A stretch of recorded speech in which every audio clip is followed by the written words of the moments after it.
आमच्याकडं सद्गुरूच्या शिष्यांकडं ही पद्धत नाही मागायची. त्यांनी सांगितलं मी आकडा सांगा तो मी लिहून देणार. म्हटलं आमच्याकडे ही पद्धत नाही. तुमच्या इच्छेनं तुम्ही 21 रुपये लिहा, 51 लिहा, 101 लिहा, 1001 लिहा, तुम्हाला काय वाटतं ते तुम्ही लिहा, आम्ही नाही. नाही म्हणले तुम्ही सांगा, तुम्ही सांगाल ना तोच आकडा लिहायला मला आवडेल. आई वडील गाडीत आहेत. आई वडिलांनी पण मला आग्रह केला, सांगा ना नानासाहेब काय तुमच्या मुखातनं जे येईल ते. नाही रे बाबा, शेवटी राम कदम म्हणाले नानासाहेब तुम्हाला मी एक क्लू देतो बघा. ते मला म्हणाले 5 लाखाच्या वर कुठलाही आकडा सांगा मी तो लिहून सद्गुरूंना चेक देणार. मी म्हणालो तुमच्या मुखातनं कोणता आकडा आला 5 लाखनं तेवढंच लिहा. तेवढा आकडा लिहिला, सद्गुरूंच्या चरणावर ठेवला. प्रल्हाद दादा आमच्या बाजूच्या खुर्चीत बसले होते. सद्गुरूंनी तो चेक सगळ्यांना दाखवला. तो सद्गुरू वामनराव पैंच्या नावानं नव्हता, जीवन विद्या मिशन या संस्थेच्या नावानं होता.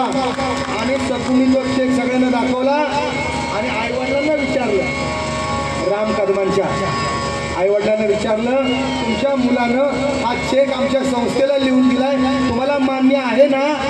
आईवडील म्हणाले हो हो, मग घ्यायला हरकत नाही. तुमच्या दोघांच्या माहितीसाठी सांगतो तो चेक एक निमित्त होतं, पण सद्गुरूंनी त्याला आशीर्वाद दिला यशस्वी भव. तो त्याच वर्षी येणाऱ्या त्या पंचवार्षिक निवडणुकीला मनसेकडून आमदार झाला. तुम्ही म्हणाल तेवढ्या चेक नका, नाही त्याच्यात छोटं पुस्तक वर असेल बघा, शांती सुखाचा राजमार्ग. शांती सुखाचा राजमार्ग त्याच्यात नाहीये. ते शांती सुखाचा राजमार्ग मला म्हणले नानासाहेब आमच्या या सगळ्या मतदारसंघातल्या लोकांना सद्गुरूंचं पुस्तक काहीतरी द्यायचं छोटं. शांती सुखाचा राजमार्ग 70,000 पुस्तकं आम्ही सगळ्या नामधारकांच्या विभागात वाटली.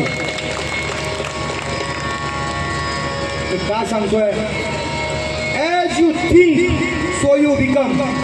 जसा तुमचा विचार त्याच्या मनात विचार आला की या सद्गुरूंच्या तत्वज्ञानाच्या माध्यमातून माझ्या घाटकोपरमधली लोक सुखी झाली पाहिजेत, पहिला तो सुखी झाला, तो आमदार झाला. तुम्हाला लहान तोंडी मोठा राज घेतोय, मला माहिती आहे तुमची उंची मोठी आहे, तुम्ही मोठे कार्यकर्ते आहात, पण मला जे वाटलं ते मी या तरुणासाठी सांगितलं. या आमच्या राजरत्नासाठी सगळ्यांनी टाळ्या वाजवा. आणि मला असं वाटतं की आजच्या या कार्यक्रम नाव राजदत्त आहे, राजयोग नक्कीच असणार आणि नक्की असला पाहिजे.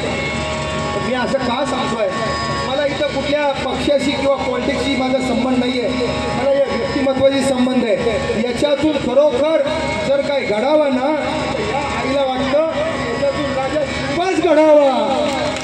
कोणत्या आईला नाही वाटणार, कोणत्या आईला नाही वाटणार. आणि अशा शिवबानं आपल्या या रयतेचं जनतेची सेवा करावी. मला असं वाटतं याच मोडवर मी आजच्या दिवशी इथं थांबतो. वास्तविक हा जो सगळा गोंधळ आहे ना हा ऐकून इथं मला हे सद्गुरू पैस फक्त त्याचे शिक्षण प्रबोधन करू शकतात, नाही होऊ शकत. तो असेल तुमची इच्छा असेल तर याच ठिकाणी किंवा दुसऱ्या ठिकाणी पुन्हा 3 दिवस मी अवश्य या भांडूपमध्ये येईल. जाहीर आपल्या सद्गुरूंचे विचार आपण या भांडूपकरांसाठी सांगू. जय सद्गुरू, जय जीवनविद्या, जय सद्गुरू. छत्रपती शिवाजी महाराज की. माझ्या पाठीमागे एक प्रार्थना म्हणा. हे ईश्वरा, हे ईश्वरा सर्वांना चांगली बुद्धी दे, आरोग्य दे, सर्वांना चांगली बुद्धी दे, आरोग्य दे, सर्वांना सुखात आनंदात ऐश्वर्यात ठेव, सर्वांना सुखात आनंदात ऐश्वर्यात ठेव, सर्वांचं भलं कर, कल्याण कर, रक्षण कर, सर्वांचं भलं कर, कल्याण कर, रक्षण कर.